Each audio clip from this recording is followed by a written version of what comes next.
kalau Ramadan ini adalah bentuk ekspresinya cinta Allah Ta'ala kepada kita, ya harusnya gayung bersambut. Kita yang dalam hal ini berusaha keras untuk meraih cinta Allah Ta'ala, harusnya kita benar-benar menggunakan momentum ini untuk sebaik mungkin meraih cintanya Allah Ta'ala tersebut.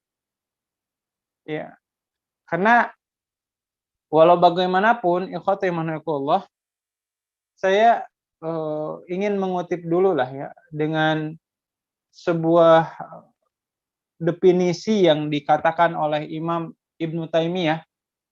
Beliau ketika mendefinisikan apa itu ibadah, ya ternyata beliau mengatakan ibadah itu adalah apa yang terfikirkan dalam pikiran kita, dalam hati kita, kita ucapkan dan kita lakukan, dan yang ternyata kemudian apa yang kita lakukan itu ya merupakan bagian dari perkara-perkara yang Allah cintai dan Allah ridhoi. Jadi kalau kita ingin dicintai oleh Allah, maka ucapkan, lakukan, fikirkan apa yang memang mengarahkan kita kepada cintanya kita kepada Allah Subhanahu wa Ta'ala. Maka ini satu hal yang harus kita garis bawahi, ya, kalau didefinisikan sesederhana, ibadah itu sama dengan cinta atau meraih cintanya Allah Ta'ala. Makin sering kita ibadah, Allah Ta'ala makin mencintai kita. Sebagaimana dalam hadis qudsi itu disebutkan, bila mana kita mendekati Allah satu jengkal, Allah akan mendekati kita satu hasta. Kalau kita mendekati Allah satu hasta, Allah Ta'ala akan mendekati kita dalam bentuk bahasanya seukuran pelukan hangat kita.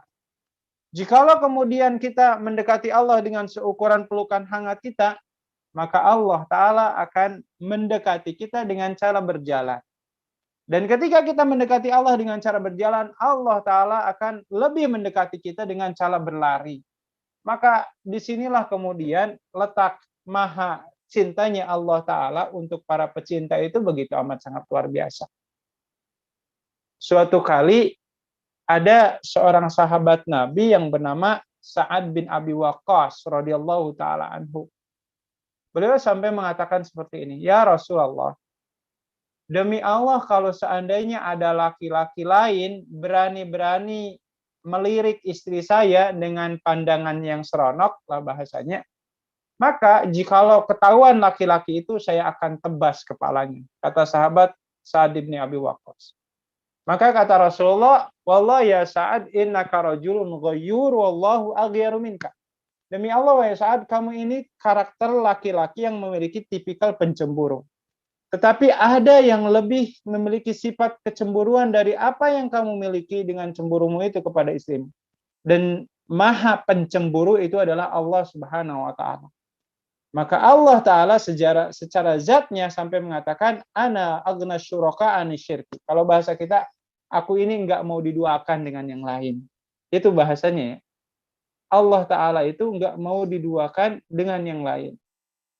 Maka Allah Ta'ala itu paling benci salah satunya kalau ada orang yang berusaha mendekati Allah dalam bentuk ibadah-ibadah secara fisik, tetapi hatinya untuk orang lain.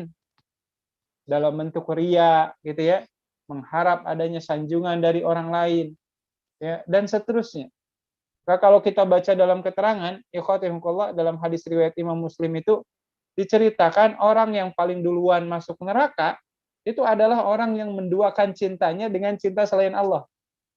Yang saya maksud adalah orang yang riya. Jadi 3 orang ini, yang pertama ahlul Quran, yang kedua ahli sedekah, yang ketiga orang yang meninggal di medan pertempuran. Secara fisik manusia menghukumi 3 orang ini adalah orang-orang yang baik, no problem dengan masalah mereka. Ya, mereka ini bukan orang yang bermasalah secara tampilan fisiknya. Tapi ketika dibuka isi hatinya, yaumatu belas sarair, pada hari itu Allah membukakan setiap rahasia dari isi hati kita, maka ikhwati rahimanakumullah, Allah membukakan ternyata 3 orang ini adalah orang-orang yang tidak selamat dari segi amaliyah jiwanya, dari segi cintanya. Ya, akhirnya apa? Amalan batinnya dalam bentuk baca Quran, dalam bentuk sedekah, ya, dalam bentuk perang di jalan Allah, ternyata gugur semua karena kenapa?